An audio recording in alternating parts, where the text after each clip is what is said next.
I was jolted back to consciousness by a violent coughing fit caused by the unnaturally dry air around me. Drops of sweat had piled up and started trickling down my forehead. It was dark, not a single ray of light to even make out my closest surroundings. My memory served little help in recognizing my whereabouts, but upon fumbling around with my weak hands, I noticed I was sitting a fabric-coated chair in a room that seemed to vibrate ever so slightly. As my eyes started to adapt to the overwhelming darkness, I could start to make out the vague shape of my room. There were 3 seats facing each other with windows on the right-hand side, though they revealed nothing more than an empty void on the other side. On the other side was a door with a small window, which led out into a hallway, and it then dawned on me where I had woken up.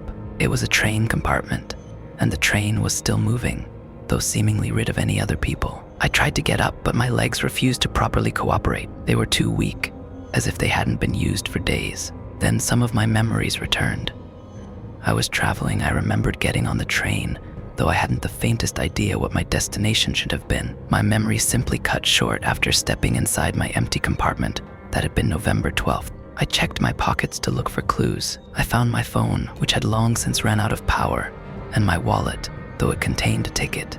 In the dark, it just looked like weird scribbles on a piece of paper. With an incredible amount of effort, I finally managed to get my legs working enough to stand up. Though I had to use the wall as support, it was enough to move around, and I soon stumbled into the hallway of my train car. I took a moment to look through the windows in the hallway, and the world outside was empty. It both looked and felt as if nothing existed outside the boundaries of the train. The darkness made it hard to navigate without falling to the ground. I tried to look for a light switch, or at the very least another person to help me out, but none were in sight. I peeked in through the window into the next compartment, and I could see the vague shape of people sitting still in their seats, but upon trying to enter, I realized that the door was locked. I tried to knock, but the people on the other side didn't even flinch. When I tried to call out for them, I realized my voice had almost completely vanished, replaced by just a whisper. I made my way from compartment to compartment, and while they all seemed to be occupied, none would open, and not a single person responded to my increasingly frantic knocks. As I reached the last compartment of the car, the train turned ever so slightly on its tracks, enough to knock me to the ground. While I lay there, I tried to call out for help with my barely audible voice, but no one could hear me. I got to my feet while the train still turned and noticed the door to the last compartment slowly glide open from the turn. "Hello, can anyone hear me?" I called out with a trembling voice as I approached the open door. No response, either because the compartment was empty or because my voice hadn't been used for so long that barely functioned. I slowly peeked my head around the corner to see the compartment fully occupied by dark figures, all of them sitting perfectly still in their seats. "Hello," I said again. I took a step inside. My eyes had started to fully adjust to my dark surroundings, and I quickly realized that not only were the people sitting perfectly still, but they weren't even signed to stay. The horrible thought of them being dead struck me like a hammer, but I had to make sure. I bent down on my knees next to the closest man and shook him gently. Still, he didn't respond. I then checked for a pulse, and though I'm not a doctor, I couldn't find any signs of life. I heard a small beep that shot me to my feet, and looked down to see the man wearing a digital watch that alerted him that an hour had passed. I looked at the watch and noticed the date was also written in the center, 29th of November. It had been 17 days since I boarded the train. With a trembling hand, I checked the rest of the people for signs of life.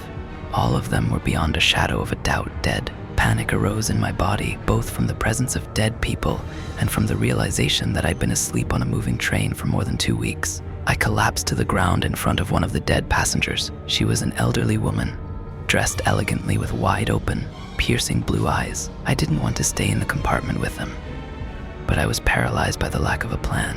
There I sat, surrounded by 6 dead people, trying to contemplate my next step. The train was still moving, which clearly meant that someone had to be in control of it, a conductor or at least someone with an idea as to what the hell was going on. So I decided that my best bet would be to make my way to the locomotive and pray that not everyone had died on the train. All the while these thoughts ran through my head, I couldn't take my eyes off the elderly lady. Something just felt off by their presence. Firstly, there wasn't any smell, meaning they hadn't started to decompose, and secondly, all of them had their eyes open wider than I thought possible. Before I could consider the bizarre situation any further, the woman suddenly blinked. I shot to my feet in horror. As she blinked again, I double-checked her pulse. Still nothing. Yet, her eyes kept blinking without any other signs of life. In shock, I looked around to find that the other 5 dead passengers were also blinking rapidly, without checking them for life. I jumped out from the compartment and shut the door. I noticed a chunk of wood missing from it, as if someone had kicked it in, leaving it unable to properly close. As I slowly backed away from the compartment, I glimpsed out through the windows into the empty void beyond. I humored the thought that we might be driving through a tunnel, but if so, how long could it possibly be? I stepped into the next train car. Unlike the previous one, it wasn't divided into compartments, but rather filled with rows of seats, split in the middle by a central passage. But like the compartments, each seat was occupied by a dead passenger, each blinking in response as I quickly passed in panic. I walked through about 15 such cars, each alternating by rows of seats and compartments. It felt like hours passed as I made my way towards the locomotive. And just as I was about to enter through a door marked first class, I was shoved to the floor by someone holding a bright light to my face. "Stay the fuck down," a deep voice shouted at me. Speechless, I could do nothing but comply with the man in front of me. "Wait, you're not dead?" the man asked. As he realized I was basically just a kid, barely in my 20s, he moved the light away from me and reached out a hand to help enraged. "I'm sorry, I just heard someone moving and though you were one of them," he said as he pointed to the lifeless people sitting idly by in their seats. "What's your name?" he asked. I'm Thomas," I stuttered. As the shock from the bright light faded, I saw that the man was dressed in a police uniform, well-built and bald. "The name's John Hendricks," he said. "And we better get out of there before these bastards wake up again." "They're not dead?" I asked. "Yeah, well, not exactly. It's like they're in hibernation." I looked at him in confusion. "People in hibernation? They ain't people, kid, not anymore." As he spoke those words, he seemed surprised by something behind me. "Fuck." "I was too slow," he said, oddly calm. I turned around to see the people moving their heads around, all of them staring directly at us, their eyes now fixed and unblinking. "We need to get out of here," John said, as he pulled my arm and dragged me in through the door to another compartment car, though far nicer than the one I'd awoken in. All the doors had opened, and people were slowly piling out from each compartment into the hallway, staring at us with their wide-open eyes. We dove into the first available compartment, and the officer pushed one of the people out from it and locked the door. He sighed, "We'll be safe here for a bit. Hopefully they're just scouting." "What the hell?" I started saying before the cop put his hand over my mouth, gesturing for me to keep quiet. "Keep it down, would ya?" he said quietly, clearly agitated by my idiocy. "What's happening?" I whispered. "We've got to hold up here until they go back to sleep." He stood up and peeked out the window into the hallway before pulling down quickly back behind cover. "The other passengers, what happened to them?" I asked. "Dead, most of them anyways. Got a few survivors camped up in the dining car. I just came out to look for batteries, hoping we could get a phone working and get help." "How the hell did you survive here all on your own?" I don't know. I just woke up an hour ago," I said. I took out the ticket from my pocket and tried to read it. Officer Hendricks took his flashlight and set it to its lowest setting to help me read. The text on the ticket was a language I didn't recognize, just jumbled symbols and a date. "Yeah, it's the same with all of our tickets as well. None of this makes any damn sense." "Do you remember where the train is going?" I asked. He shook his head. "The people out there seem fairly docile. Can't we just push our way through? They don't seem to be moving," I asked. He sighed again. "I'm not afraid of the things out there. It's what comes next that terrifies me." "What is it?" "Hell, I don't even know what it really looks like. It's massive and dark. It just uses those things to look around for survivors, we call them."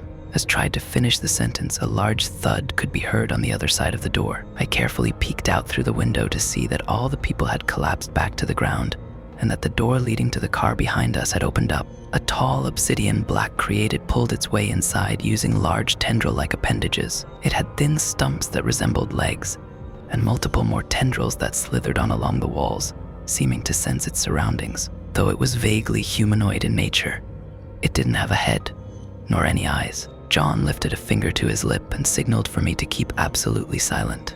I noticed then he had a gun holstered, attached to his belt. I pointed to it without saying a word, but he just shook his head in response. The creature moved closer, and before long it was standing just outside the door, its arms spread out, flattening out and covering the window. It started to form small cracks in the glass pane, allowing small tendrils to seep trough. "God damn it," John whispered as sweat poured down his face. Suddenly he stood up and kicked the door, breaking it straight off its hinges. It barely fazed the creature, but it allowed us for enough wriggle room to bolt past it. He grabbed me and pushed me through the gap between the wall and the creature. Getting caught up in its tendrils as he did, they latched onto him and buried into his leg. "Run," he yelled in agony as he tried to fight off the tendrils wrapping around him. Still feeling weak, I fell onto the floor of the hallway as John desperately tried to get free from the rapidly enveloping tendrils around his leg. As their grip tightened, his service weapon, still in its holster, fell to the ground, out of reach from him. "What are you waiting for? Get the fuck out here," he yelled. Refusing his orders, I dove to the floor and grabbed his gun. With the absolute minimal amount of firearms knowledge I possessed, I picked up the weapon and started firing at the center of the creature, frantically pulling the trigger, and I didn't stop until the excessively loud shots were replaced by silent clicks. Though the rounds barely fazed the creature, it loosened its grip on John just enough for him to crawl away from certain death. I helped him to his bleeding feet, and together we rushed through into the next train car, where we pulled loose some chairs and used them as a poorly constructed blockade to slow down the creature. We continued through the car, repeatedly tripping over the dozens of corpses littering the floor. I took a peek back at the barricade to see the creature slowly seeping through like a black fog before reforming itself on the other side. "Hurry up," John yelled at me. The creature had almost fully formed by the time we got through the next car. Unable to grab us, it quickly realized we were out of reach, and in response, it split open its body down the middle, revealing rows of black teeth and multiple tendrils that resembled tongues. It let out a horrific, high-pitched shriek that shook the entire train, almost destroying my eardrums. The sound itself awakened the dead people strewn across the hallway. They lifted their heads and looked around until they fixated their eyes on us, which alerted the creature to our presence. It moved quickly, all the while its tendrils stretched impossibly far towards us in a hungry attempt at catching us. We were almost at the dining car when I fell back to the ground. A tendril had wrapped around my shoe, and John quickly grabbed my arms as I was pulled away. I screamed, and the door to the dining car shot open. 2 men and a woman ran over and helped John pull me free from the tendril's grip. One of my shoes slid off in the process, allowing me to get away. We ran through the door and shut it behind us, while one of the men pulled a large metal rod through a makeshift lock. Both John and I lay wheezing on the floor from exhaustion as I tried to look around, observing my new surroundings. The car was full of booths with a small bar all the way up front, covered in canned foods and bottled water. In the corner, I saw a few bags full of waste and empty food wrappings. The entire car was dimly lit up by a couple of rows of emergency lights on the ceiling, and it was clear they'd survived there for a couple of weeks already. Though if the 4 of them were all that remained, I didn't know. "What the hell happened to you?" John, a man in his 50s, asked. They must have seen me coming. "I don't know how," John said, still out of breath. They kept looking at him in shock, not satisfied by his answer, so he continued. "I didn't even use the flashlight until I saw Thomas here, and by then they'd already awoken." "So you waited until they went back to sleep?" the woman asked. "No. They'd already seen us. We had to make a run for it. I came back as quickly as I could." His last sentences shut everyone up, and John started confused at them. "John, you were gone for 2 days, she finally said. "Don't be ridiculous. I was gone for a couple of hours at the most." She pulled out a digital watch and showed John the time and date. "It's December 1st, she said quietly. That's John trailed off, speechless by the realization. "How did they see you anyway?" "They're not exactly observant unless someone disturbs them," one of the men said in a condescending tone. "I don't know, Frank. Do you think I did it on purpose?" I thought back to the old lady I'd seen in the first compartment and realized John hadn't been discovered at all. I was the one that got caught. "Officer, I tried to say before John interrupted me. Johnny corrected me. "We're in another fucking dimension or some shit. No need for ranks or titles." I tried to confess again, but the woman noticed John's bleeding leg and rushed over to him.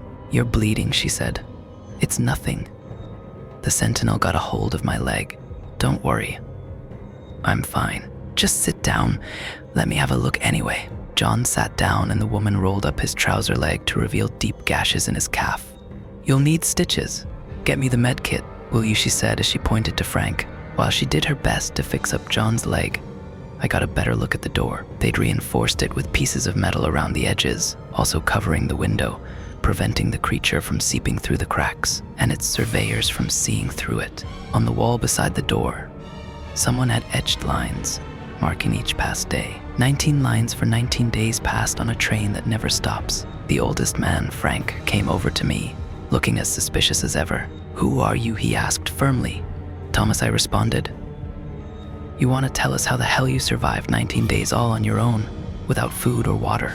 I couldn't answer his question. To me, only a few hours had passed, and though I felt thirsty from fleeing, I wasn't even close to parched. I don't know," I stuttered. "What do you mean you don't know?"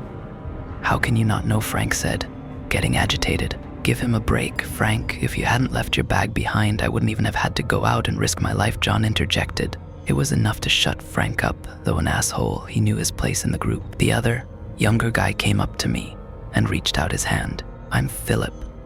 "And that's Mia," he said as he pointed to the woman fixing up John. "And lastly, that's Frank. Don't pay him any attention. He's a pain in the ass 90% of the time." Whatever, Frank interrupted. "Did you get the batteries at least?" "Of course I did." "You twat, they're in the bag," John said. I just stood there trying to get a grasp on the situation, barely responding to the others' questions. "Don't worry about it," Thomas Mia said as she noticed the absolutely baffled expression on my face. None of us remember what happened. We all just woke up at different times on the train and had the idea to make our way here. It's safe mostly, and the sentinels keep us from going out very often. You're lucky John found you." "Sentinels? The thing that chased us," John explained.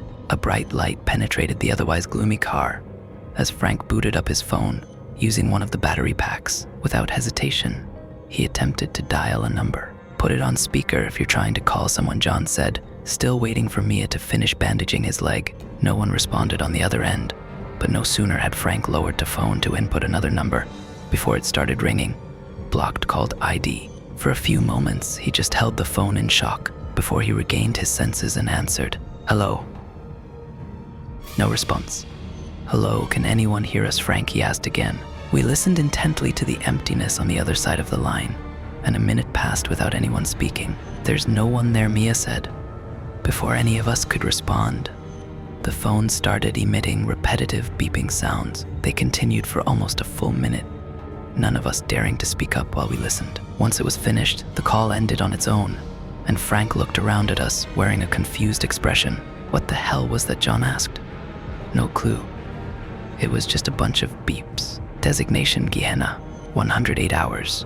Do not get off the train," I said. "What?" It was Morse code. Learned it as a kid to secretly communicate in class. I know it's dumb, I was a geek, but I'm absolutely sure that's what the message said. They looked at each other for a moment, still visibly confused, then back at me. "Gehenna, what does it mean?" Mia asked. "Forget that," Frank interjected. "Why are they telling us to stay on this fucking train?" We fell silent again as Frank attempted to dial another number, to no avail. 108 hours, just over 4 days before we reach our next station. "We can do that. Just gotta stay here. We have enough provisions for at least 2 weeks," John said. "So that's it. We just sit here in the dark for another 4 days, Frank asked. A small argument ensued, and while they discussed what we'd do at the train station, I took a moment to look out the window. The vast emptiness was horrifying on its own. I wondered how far the darkness reached, if it had an end, or if anything lived in the void. A part of me felt dead. As I pondered these questions, I felt dead, as if the train was nothing more than a mere figment of my decaying mind. But the pain was ever too real. The tiredness felt too overwhelming for the world to be fake. I took my dead phone, grabbed one of the battery packs and plugged it in. The others were too busy discussing to notice me wasting power, but I just needed to write down some of my thoughts over text, ready to send if we happened to get a signal. I sent it to my dad, hoping he'd share the story should I not make it back. While I patiently waited for the text to go through, I kept staring into the dark. Some parts were blacker than their surroundings, and I then noticed they weren't just patches that contrasted with the rest of the environment, but moving things, almost Vanta black, like a shadow moving through the night. It glided in the air alongside the train, quietly looming by with its eyeless body. It was a sentinel. "Guys," I said quietly. They kept on arguing. "Guys, there's a sentinel outside," I said much louder. John broke off from the argument and everyone fell silent as we watched the creature fly beside the train. Then we noticed another, and a third, and a fourth, and before long we could make out hundreds, if not thousands of sentinels following the train. Don't worry, they shouldn't be able to see or hear us without their surveyors, Philip said. We all kept staring at the shadowy things in the void, and though Philip was right, they couldn't possibly see us without their aids. There was one undeniable fact about them that just didn't make sense. They were getting closer. John grabbed and pulled me down to the floor, away from the window. "Stay the fuck down," he whispered, while we lay there. Frank and Philip rushed to cover up the windows with whatever debris and furniture they could get loose from the floor. "Do they know we're here?" Mia asked. "Doesn't matter. We ain't taking any risks. We need to survive for 4 more days until we reach Gehenna," John responded. They were quick to block the windows, and within a minute we'd all settled down on the floor, where we tried to discuss our next more as quietly as possible. On the other side of the door, leading to the next car, we could hear the shuffling of surveyors trying to get in. They knew we were here, which meant the sentinels would be alerted very soon. "They're behind the door," Frank said. "Can they hear us?" "Don't know, but stay quiet anyway. They might not know for sure that we're here," John said. "What about your gun? If we just kill the surveyors, they won't be able to alert the sentinels." "I don't have any ammo. Besides, that idea is fucking stupid." Even with the emergency lights dimly illuminating our car, it was hard to make out our surroundings, and with no idea how to turn them off. We could only pray that the surveyors didn't notice them either. A few hours passed with none of us daring to speak up, all fearing that the sentinels would come bursting in through the windows at any moment. The only one moving was Mia, and she only did so to check on John's leg. "Do we have any antibiotics in the bag?" she asked. Philip opened and rummaged through a large travel bag. In the dark, he couldn't see much, and after a minute, he decided to just empty the bag of all the random items they'd gathered on the train, finally pulling out a box of pills. "Amoxicillin?" he half asked. Half said. "That's all we have?" Mia asked. Philip nodded and tossed Mia the box. She handed them over to John, giving him instructions on when and how many to take. The first 24 hours, each marked by an innocuous beep from Mia's digital watch. I couldn't get my mind off the name, Gehenna. It sounded familiar. It was definitely something I'd heard before, if only to be stuffed away in the back of my mind, polluted by pointless information I'd gathered throughout my life. 42 hours passed, as counted by the beeps. People were getting restless, unable to stand up or move around without alerting the surveyors. We still hadn't made a decision whether to stay on the train as we reached Gehenna, or to bail and try out our own luck elsewhere. "Are we really going to listen to some cryptic message?" Philip asked. "Like, I don't want to be all pessimistic, but why should we trust them? They're telling us to stay on the train, but do they mean as it stops or now while it's heading there?" Mia asked. "Does it matter? Shouldn't we just do the exact opposite of what they tell us? No, whatever happens, we're getting the fuck off this train when it stops. As long as there's solid ground to walk on, we're not staying a minute longer than we have to," John interjected. 60 hours passed, and the void lingered outside our train, ever present and full of unseen horrors. Despite the stress, I'd somehow managed to drift off to sleep. Though restless, it was a deep sleep occupied by an incredibly vivid dream of Gehenna. I saw it as an empty ruin of a city, trapped in the center of a steep valley. Mia and Frank stood by my side with defeated expressions on their faces. As we observed our surroundings, a bright light lit up the gray sky, almost blinding us with its presence. I tried to lift my arms to block out at least some of the light, but I couldn't lift them. Something within the light had paralyzed me, surging through my body with intense pain. As I winced in agony, my mind suddenly felt clearer than it ever had, and then I remembered. It was just a piece of fragmented information long since forgotten, that I'd learned during my childhood during some religious class. Gehenna, it was hell, and we were heading straight for it. I awoke abruptly due to a high-pitched, glaring sound emitting from a speaker system hidden in the ceiling. It jolted all of us to our feet in panic as we tried to decipher what it meant. "What the hell is that sound?" John yelled as he clutched his ears. It was rhythmic Morse code, just like before, though in the mess of static and distortions, I could barely make out the individual beeps. After a couple of minutes, despite the mess of sounds, it became apparent that the sound was just a loop of beeps with a simple message played on repeat. "Leaving vacuous, stand by. Leaving vacuous, stand by. Leaving vacuous, stand by. Leaving vacuous, stand by." It was incredibly loud, vibrating enough to loosen the already fragile barricade in front of the door and windows. On the other side, the surveyors were trying to break through, and with a final push, the door gave in.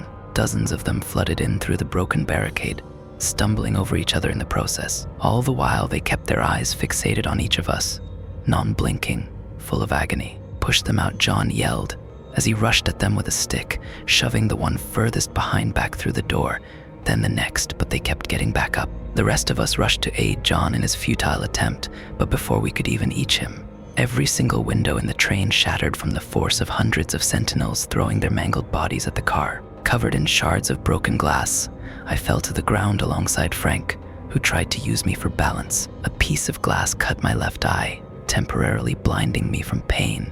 As I got the piece of glass out, I saw the sentinels digging their way through the broken windows, turning to a viscous fog and poured in through each crack in our barricade, forming themselves on the other side just like before. It was hopeless, and all we could do was to stand there in frozen panic, unable to think of any plausible escape. Mia and Philip had sought cover in one of the corners, where they sat embracing each other, while John charged at the sentinels wielding nothing more than a kitchen knife. As the mix of sentinels and surveyors came at us, the alarm kept blaring, and I prepared for my quickly approaching demise. Leaving vacuous, stand by. Suddenly an impossibly bright light filled the entire void, instantly turning the sentinels to mere filaments of darkness lingering in the air. It persisted for minutes, completely blinding out any memory of the empty void we'd left behind. And then the speaker gave out a new message in the form of Morse code. "Designation, Gehenna.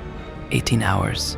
Do not get off the train," the code said. As quickly as it had come, the light faded. It took a while before our eyes adjusted, but once they did, we were greeted by a brand new world outside the windows. The once empty void had been replaced by endless fields of bright green grass, only contrasted by tall, blue mountains in the horizon, miles and miles away. The sentinels themselves had all but vanished, while the surveyors had turned back into lifeless corpses, now doing nothing more than littering the hallways. Where are we?" Mia asked. "Gehenna." "Did we make it?" Frank asked. "No, we still have 18 hours left," I corrected him. I took a hopeful look out the window and stared at the lush fields just out of reach. The ground looked so soft, and I contemplated for a moment whether it would be smarter to just jump off the train. That idea was quickly put to rest as I got a look around the train, now filled with blissful daylight that had immediately changed the mood. "All right, let's head for the locomotive and try to shut this train down," John said. We quickly made our way through the train, littered with the fresh corpses of people that died weeks ago. Their connections to the sentinels had been broken, leaving them limp on the ground with no direction. Once we reached the locomotive, we were faced with a heavy iron wall blocking our entrance, a door with no handle, nor a keyhole to open it. "Great, what now?" Frank asked. "Maybe we can climb out one of the windows and get there from the outside," John suggested. Before we could even indulge the idea of climbing on the outside of a moving train, we were all shoved to the ground as the train rapidly lost speed. The tracks screeched as the wheels locked themselves in place, and we quickly came to a sudden stop. What the hell just happened? "We've stopped, but there's no platform or anything outside," Mia said as she peeked outside the window. "Doesn't matter. Get your stuff. We're getting off this nightmare." We returned to the dining car and picked up our bags, alongside any amount of food and supplies we could possibly carry. We hadn't yet reached Gehenna, but considering the implications that we were heading straight for hell, this would be a safer bet. For the first time in weeks, we stepped down on solid ground, with a brilliant green field only a few feet away from us. Philip took charge, carrying what little medical supplies we had left, while John followed. There was a decently brisk wind that felt great in otherwise hot climate, but the grass didn't seem to sway even the slightest. As minute a detail as it seemed, it warranted a closer look. They were crystals, green, razor-sharp crystals that from just a few feet away resembled blades of grass. "Wait, don't," I tried to yell, but it was too late, and Philip stepped down hard on the field. "Oh, fuck," he yelled as the crystals cut through his shoes into the sole of his foot. The rest of us froze in our step as we saw Philip pull back in agony, clutching his leg. "It's not grass," I trailed off. "Fuck, it hurts," Philip groaned. Mia instinctively ran to his aid and pulled of his shoe. "Let me have a look," she said. There were green crystals embedded deep in his sole, covered in jagged edges, making it almost impossible to pull out without causing more damage. "We've got to get you back on the." Mia froze mid-sentence. The crystal was spreading, with tiny shards breaking off, embedding themselves into Philip's skin, tearing through it as they grew. "Whoa, what's happening?" Philip stuttered. Though the growth was slow at first, it quickly sped up, covering his entire foot within a minute before proceeding up his leg. "Get them off me," he yelled in pain as Mia reached out to try to rip them off, but John stopped her before she could touch them. "Wait, you'll get them on you too," John yelled. He pulled out his knife and got ready to peel the shards off Philip, but the crystal simply cut through the knife like butter, spreading onto that as well. In shock, John stumbled back and dropped his knife. Mia once again tried to run over and help him, but we all held her back. All we could do was to stare at Philip as the crystals dug their way into his body, his bones audibly cracking and his skin rupturing as they continued spreading. He just lay there screaming in agony until the crystals got to his lungs, and before long his entire body had been turned to rock. Before we could process or mourn our loss, the crystals started spreading along the ground, slowly making their way towards us. "Back on the train," John screamed. As we got back on board, we did our best to seal the doors and windows, but even then we had no proof it would stop the spread. The train had broken down, and with no way of getting it back up and running, all we could do was to wait as the green field of crystals spread onto the train and to us. ... It's just a matter of time. Mia stared out through the train window, her eyes fixated on the crystallized remains of Philip. They'd known each other most of their lives, and now he had become nothing more than a memory, forever preserved within the green rocks. It had been a day since the train broke down, but despite the time that had passed, there wasn't any noticeable change in daylight. The sky hung above us, blue and bright, though no sun existed to let us know whether we were still on Earth. Instead, the light seemed evenly distributed across the sky with no visible source. I tried my best to comfort Mia, though nothing I could say would ease the loss and trauma we'd all just experienced. Our best bet would be to simply keep everyone alive through the next part of our horrific nightmare. Though the crystals had slowed down once we retreated, they kept reaching out for the train and had already covered 2 of the cars in the back, slowly inching their way ahead during the day we'd been stuck. They seemed to react to touch, spreading faster with any interaction between us and the environment outside the train. While trapped in the morbidly beautiful landscape, John had taken it upon himself to find a way into the locomotive. The entrance had been sealed by a heavy metal wall, and it seemed that even from the outside, there wasn't any windows nor feasible way of entering. It was simply a block of iron that had effortlessly dragged us through 2 dimensions, broken down only to cause us pain. John, as fit as he was, had turned into a spitting image of death itself, both from exhaustion and the infection spreading through his wounded leg. Pearls of sweat formed on his forehead as he looked for different tools to smash his way through the wall. A noble but futile effort. "John, you need to get some rest," I demanded carefully as I noticed him on the brink of collapse. I didn't dare say too much against him, both from fear of pissing him off and because he stood our best chance of escape. "No, I'm fine," he shouted back as he popped a couple of pills, a mixture between antibiotics and painkillers. He leaned against the wall, looking out through the window at the ever-growing crystals outside. "There's no time to stop. If we don't do anything, we'll be dead in a matter of days." "I know, John, but we can work without you for a couple of hours. You have to take care of yourself. Just leave me alone. I need to think. There has to be a way inside." "I know it," he said, as he shoved his way past me, off to search for more tools. The train had turned quiet, illuminated by bright light from the sunless sky above. The air felt heavy and was filled with the stench of dead surveyors, but it was still preferable to the threat of sentinels. And in addition, it was now an easy task to search for both supplies and any equipment we could use to aid us in our escape attempts. Another day passed in the fields of crystals, and Mia still hadn't spoken a word, apart from checking on John's bandaged wound and instructing him to keep taking the antibiotics. Of course, despite the inflamed and painful cut in his leg, he refused any rest. Frank and I eventually decided that we'd force him to take a break, even if it meant physically restraining him.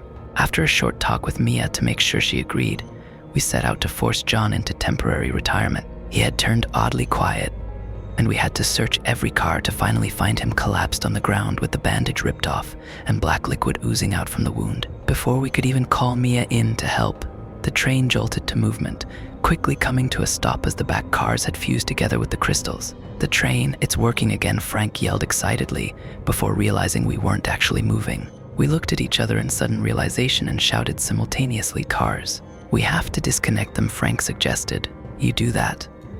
I'm going to stay with John.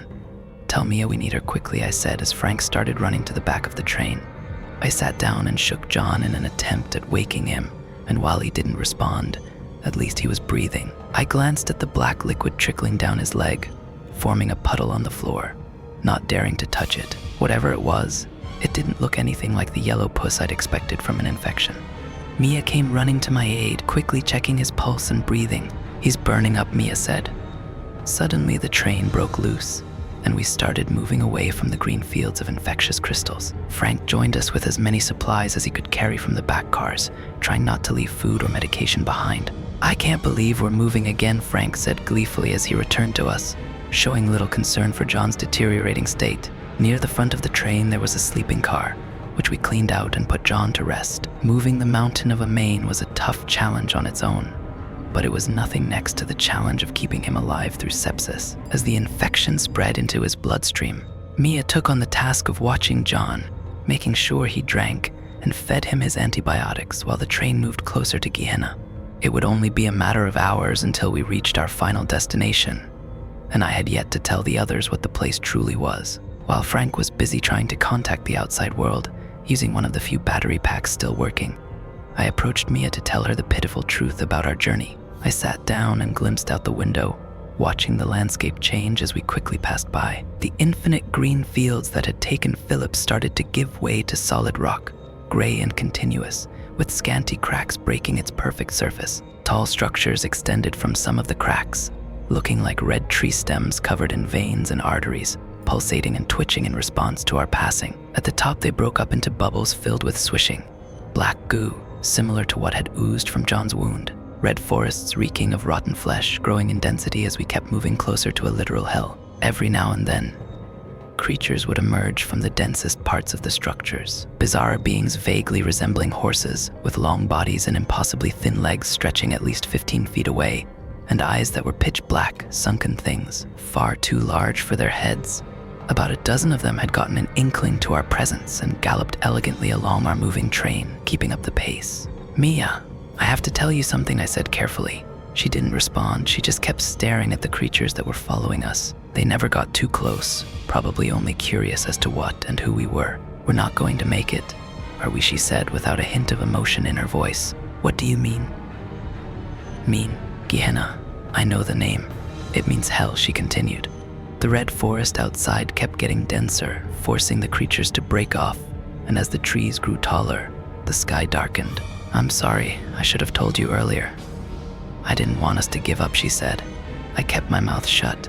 She'd been struggling with the same information as me, yet she kept helping us. It wouldn't make sense for me to confess that I already knew as well. "I'm sorry about Philip," I said after a minute of silence. "Thanks, he would have wanted us to keep fighting." I checked the watch, only to notice the seconds tick slower than normal. According to the time, we were only an hour away from Gehenna, but with every watch having slowed down, there was no way of telling how far away we really were. "So what do we do?" I asked. "When we get there?" I nodded. "I don't know, but right now we have to." She was cut off by John starting to shake violently, screaming in agony without fully regaining consciousness. At first, it looked like a seizure, but once we saw his leg, we realized it wasn't anything that could possibly be explained by modern medicine. His leg had torn open completely, and black tendrils stretched out, wriggling around in the air as if searching for something. The obsidian black appendages looked exactly like the flesh of the sentinels, and it immediately dawned on both of us that the sentinel had deliberately let John live after spreading itself within him. We both screamed in shock, unable to decide whether to leave John behind and flee, or to stay and try to save him. Frank came rushing in just in time to see one of the tendrils shoot out from the leg and try to grab me, but I ducked it, it. "What the?" "We have to cut off his leg," Mia yelled in panic. "Frank, get the knife and something hard." How are we going to?" I tried to ask with a trembling voice. "We'll cut through the flesh with the knife and try to break the bone." But before we could even start to plan out the amputation, John shot to his legs, partially waking up from the pain, realizing what was going on. Get away from me," he groaned as one of the tendrils shot out at us, ripping flesh away as it extended from his wound. I pulled Mia with me out from the compartment, and we fled forward into the next car, just as Frank came running back with an axe he'd found. "Where's John?" he asked. We didn't need to answer the question, because John quickly followed us, walking with his mangled, sentinel-infested leg. One of the tendrils had grown out from the wound, forming an amorphous black blob on the floor, still attached to John, feeding off his body. His leg had completely shattered and split open, but the infection had spread even further, reaching his abdomen, covered in tiny holes occupied by more dark appendages. Amputation was no longer a viable option, so we kept backing away as John screamed in agony, visibly trying to fight against the sentinel's movement inside him. As we got to the space between cars, John unwillingly grabbed onto Mia with his arms. She fought back, but even without the tendrils, John was far stronger than all of us. "I can't." "Stop it," he forced out. "Please, use the axe." Frank got ready to hit John, but one of the tendrils swung at it, snatching it away. John kept fighting, turning his head to one of the exits, reaching out for it with all of his remaining willpower. "Don't fucking die on me," he said before pulling the handle. The door opened, and John let himself fall off the train into the thick mess of red trees and darkness. I held on to Mia as she collapsed to the floor from exhaustion, carefully checking if she'd been wounded from John's grip. Frank closed the door John had fallen out through, and we all stared at each other in silence. John had died to protect us from himself, and with that, an immense feeling of loneliness overwhelmed me. Our best chance of survival was gone. ... and our next stop will be hell itself. I kept staring at the slowly ticking clock, based solely on my biological assessment of time. It felt like days had passed, but according to the clock itself, it had been no more than a measly half hour. It was the same with each clock on the train. They simply didn't work together with reality, measuring each minute as a small eternity. With John dead, we felt more vulnerable than ever, and since his death, we hadn't spoken a word. "I know we're all on edge, but I think it's time we discuss what we'll do once the train stops again," Frank said in his usual annoyed tone. Both Mia and I knew our true destination, but hadn't yet told Frank. Alas, time had come, and if we stood even the faintest chance of surviving, we had to be able to rely on each other. "Frank, we need to tell you something," I said. His eyes narrowed in suspicion at my obviously guilty tone. "Tell me what?" "Our destination, Gehenna." Well, I trailed off. "Yes, what about it?" Gehenna is hell, Frank. We're all going to hell." Mia burst out, annoyed by my hesitation. We fell silent for a few seconds while Frank processed what we'd just told him. Then he suddenly burst out laughing. "Really, hell, that's the best you could do," he said. I just nodded in response. "So you mean to tell me that we're already dead, and that our next stop will be the realm of Satan himself?" "Yeah, I guess. Why is that funny?" "Well, if you hadn't noticed already, 2 of us died. How is that possible if we're already dead? Where's John and Philip?" Ha! He had a point. Our conventional idea of hell required us to be dead already, though it never stated whether you could die twice, or what happens upon second death. We're clearly not dead, but that doesn't mean we're not going to a horrific place. "Regardless of what you might think, Gehenna means hell," Mia said. The argument went on fruitlessly for a while, Frank never giving in and admitting that we weren't going to reach salvation once the train stopped. In the meanwhile, I kept staring out the window. The once green fields of killer crystals has long since vanished, and the forest of red pillars had grown so dense that it finally blocked out each ray of light brave enough to attempt to illuminate our path. If I hadn't known better, I could have thought we were back in the void, but it felt different, far hotter than it had before, even more devoid of hope. Before I got a chance to question the environment, the darkness gave way to a large, open space, devoid of any life, just a rocky, flat surface surrounded by infinitely tall cliffs on each side. It was a valley, gray and dull, with little to no light penetrating a layer of thick clouds above. Then the train started to slow down. "We're coming to a stop," Mia said as she peeked out through the window. "The tracks end here." Before long the train stood still, and all the doors opened automatically, signaling for us to get off. There was a sign on the empty platform next to us, written in a language I couldn't comprehend. I pulled out my crumbled up ticket and compared the text, noticing that some of it matched. "Gehenna," I mumbled.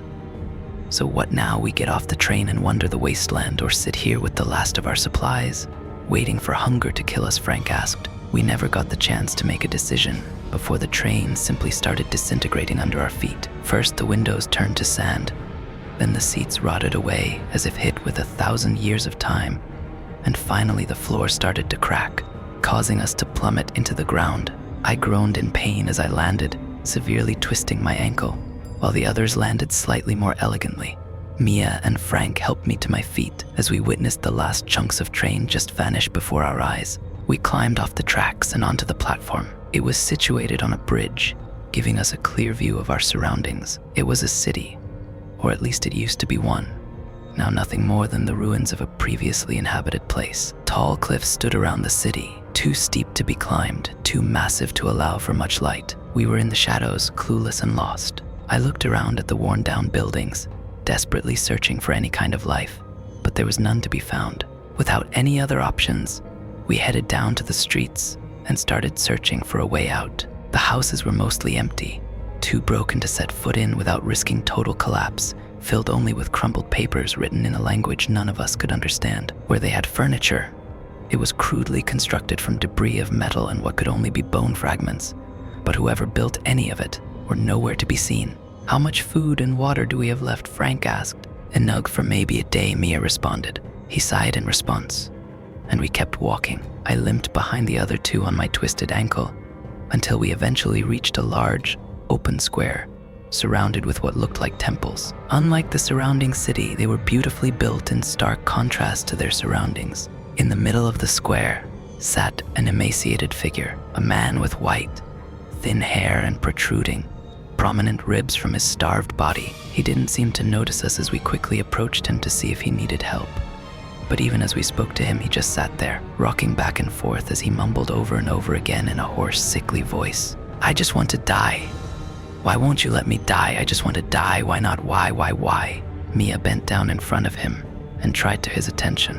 His eyes had turned white from cataract, rendering him completely blind, and chunks of flesh were missing from his chest and abdomen, visibly infected and smelling like rot. She reached out and checked his pulse, quickly retracting her hand. "He's dead." "What do you mean dead?" "He's clearly living, talking and everything," Frank said. "Look at him. No one could have survived these wounds. And doesn't have a fucking pulse," she said. Of course she was right. The man should have been dead. Yet there he said, crying in agony, begging for a death that never came, suffering, blind and deaf without anything to connect him to the world he lived in. "What do we do?" I asked. I think maybe we just finish him off," Frank said meekly. "We can't." Mia stopped mid-sentence, realizing that for once Frank was right. "I'm sorry, I think I've got to agree with Frank on this. He wants to die. The least we can do is to free him," I said, as kindly as I could. Frank pulled John's knife out from the backpack and looked at us for the go-ahead. I nodded in return. "You guys better look away," Frank said.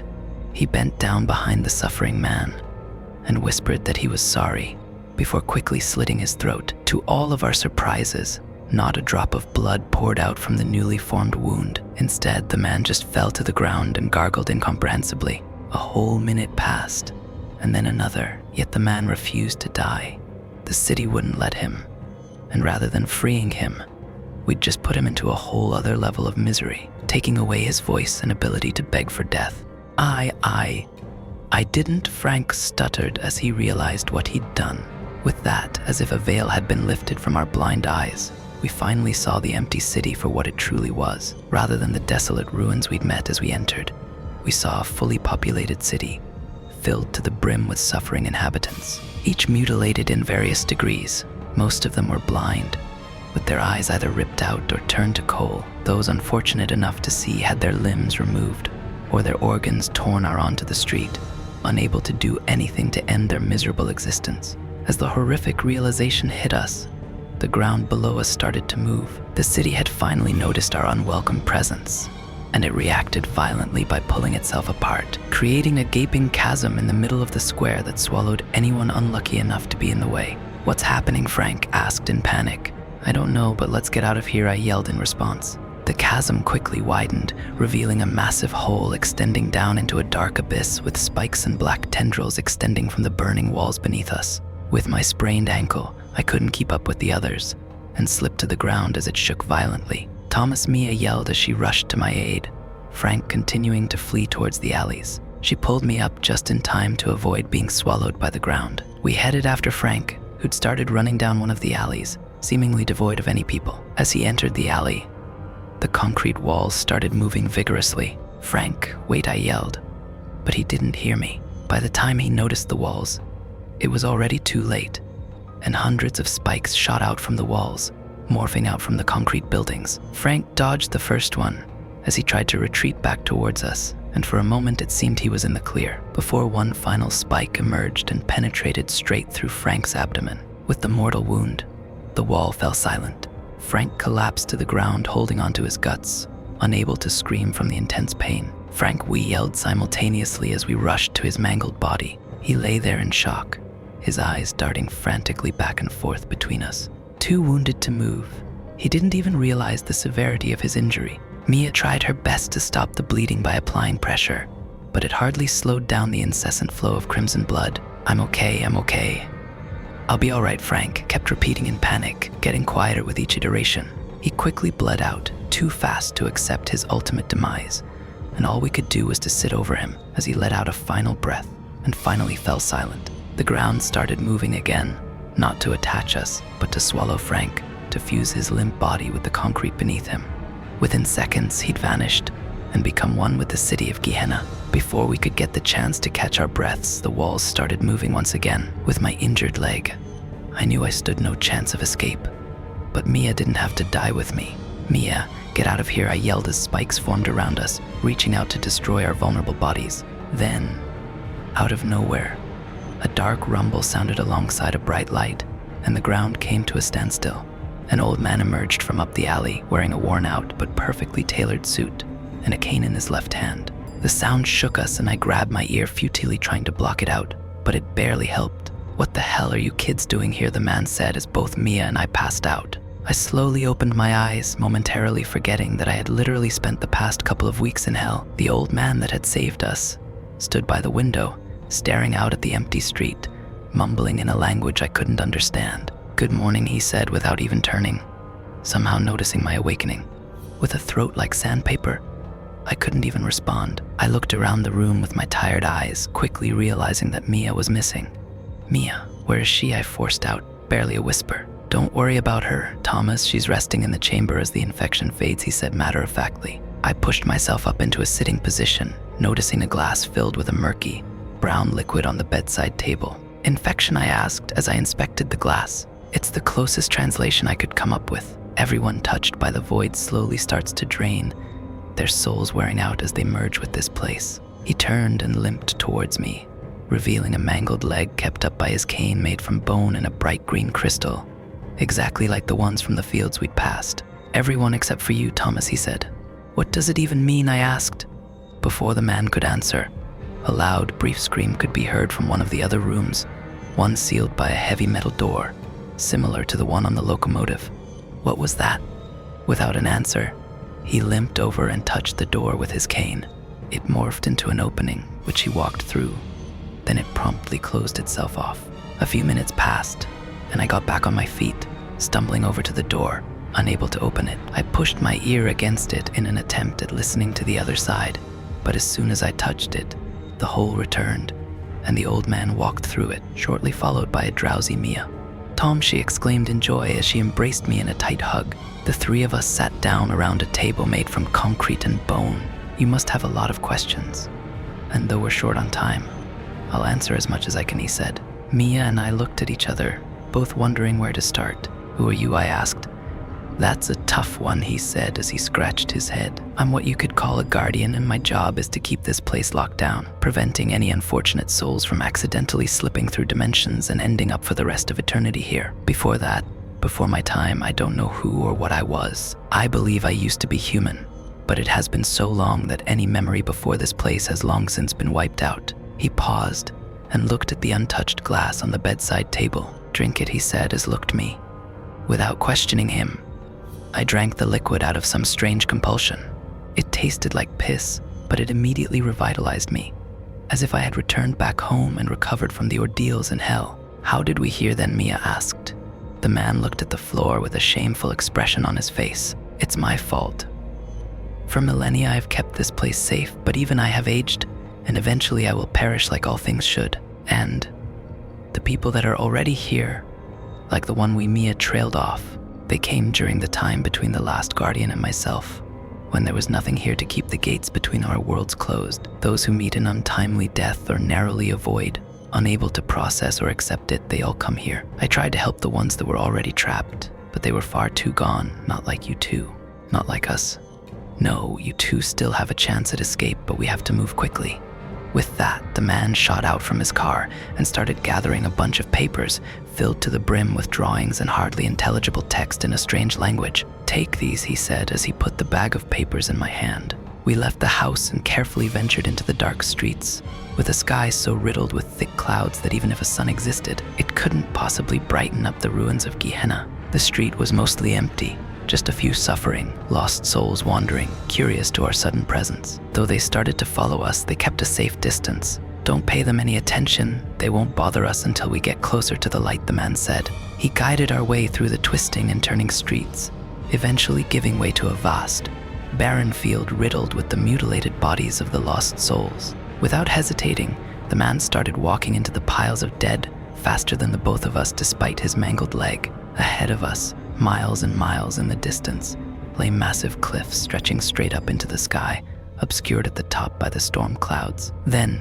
as we touched the cold ground with our feet, a dim light appeared by the base of the cliffs, shooting through the air. "What's that?" I asked.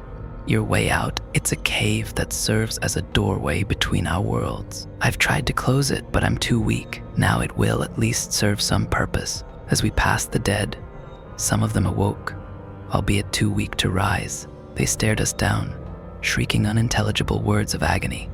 The guardian tapped the ground with his cane, the crystal facing down, and the dead fell silent once more. He fell to his knee as he lifted the cane, unable to support himself without its help. "What happened to your leg?" I finally worked up the courage to ask. "It's a recent injury, caused by the sentinels, as you call them. They're usually confined to their void, kept at bay by my mere presence in this world. But recently they've been getting braver. I guess they know my time is up." "What will happen without you?" Mia asked. "The sentinels will take over Gehenna, rule it as they used to millennia ago, and the gates will open, allowing any unfortunate soul to fall through the gaps of reality, unless... Unless someone takes your place," I asked. He nodded. "Oh," I looked over at Mia, who had finally realized the same as myself, that one of us had to stay behind and become the next guardian. "Tom," Mia said as she looked at me with pleading eyes. I turned towards her, but before I could respond, the ground below us started moving. I looked down to see that the barren fields had given way to an infinite pile of corpses, all rapidly waking up by our presence, some just starting to scream, while others were aware enough to grab for us. The guardian pointed his cane at them again, and while some fell silent, he wasn't strong enough to keep them all at bay. "Something's wrong," he said quietly.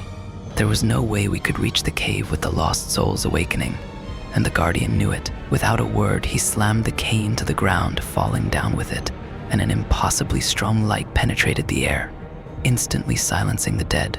As he saved our lives, his skin started to crack and burn, with the vast amounts of energy surging through him. "Run for the cave," the man demanded as he collapsed to the ground, rapidly falling apart. We rushed to help him, but he was surrounded by an invisible barrier, making it impossible for us to reach him. "No, leave me," he groaned. We looked at him in despair as the light started to fade, and the dead started to awaken once more. He'd bought us a few minutes, but time was quickly running out. "Do as I say, and run." I grabbed Mia and pulled her with me, and we spurted for the cave only a few hundred feet away. The movement of thousands, if not millions of lost souls moved the ground enough to cause cracks that shot towards the cave, ripping rocks from the wall. The cave started collapsing, and we dove through just in time to avoid being smashed to pieces by the falling rocks, one hitting Mia on her shoulder, tearing through her flesh. "Are you all right?" I asked as I helped her to her feet. "Yeah, the wound isn't too deep. I'll be fine." We turned towards the light that filled the cave. It was a frame of glowing fog surrounding a pitch-black portal, hanging a few feet above the ground. "That's it?" I asked. I guess so. It doesn't exactly look inviting, but there's nothing else around."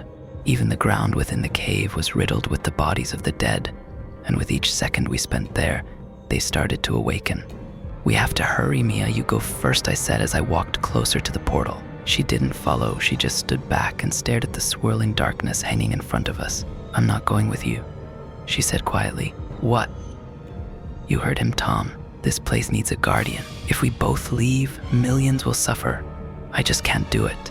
Mia was far too good of a person, unwilling to consider her own well-being over that of others, and I knew it in my heart that nothing I could say would change her mind. She walked up to hug me, a final goodbye before we parted ways for the rest of eternity. I held her tight as I whispered into her ear, "I'm sorry about," without letting her finish the sentence. I grabbed onto her, swung around, and shoved her into the portal. The second she realized what was happening, it was already too late, and her body washed away in the darkness, giving me a final look of sadness before she vanished. Gehenna needed a guardian, and Mia wouldn't have let me stay behind. So without any other choice, knowing that she had a much brighter future back on Earth than myself, I made the decision for her. One moment of betrayal, to give her a chance at a good life, even if it meant myself staying behind for the rest of time. It would be worth it. After Mia vanished, I felt at peace. Something within me knew she'd made it home. With that, I gained a whole new awareness of the place I would call home. The papers given to me by the old man, once filled with an incomprehensible language, suddenly turned into instructions for me to follow. And that's when I know the place had chosen me long before I even entered Gehenna. I was supposed to stay behind. My job now will be to close every gap between this world and Earth, meaning that after this message, no one will ever hear from me again. Tell my family I never suffered. And Mia, if you ever read this, I'm sorry. I hope you live a great life,